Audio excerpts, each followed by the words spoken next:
अमरावतीचे सुपुत्र आणि न्यायमूर्ती भूषण गवई यांनी आता सरन्यायाधीश पदाची शपथ घेतली। न्यायमूर्ती भूषण गवई यांनी भारताचे 52वे सरन्यायाधीश म्हणून शपथ घेतली। तर राष्ट्रपती द्रौपदी मुर्मू यांनी त्यांना सरन्यायाधीश पदाची शपथ दिली। 23 नोव्हेंबर 2025 पर्यंत भूषण गवई यांचा कार्यकाळ असणार आहे।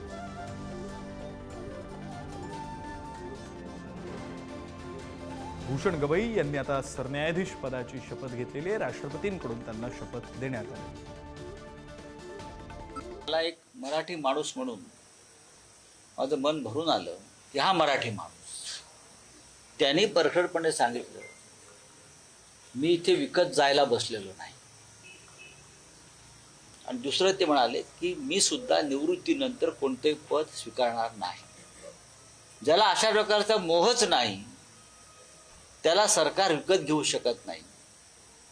त्याला मोदीच काय, प्रेसिडेंट ट्रम्प सुद्धा त्याच्याकडून कोणताही निर्णय घेऊ शकत नाही। कोणती शस्त्रसंधी भूषण गवईंकडून होणार नाही। त्याच्यामुळे एक लक्षात घ्या। बड़ी खुशी की बात है, आपको सभी को पता है कि अमरावती नागपुर में भी उन्होंने काफी साल वकालत की, और बड़ी खुशी की बात है अपने विदर्भ का एक आदमी आज सरन्यायाधीश बनने जा रहा है। बड़ी खुशी की बात है।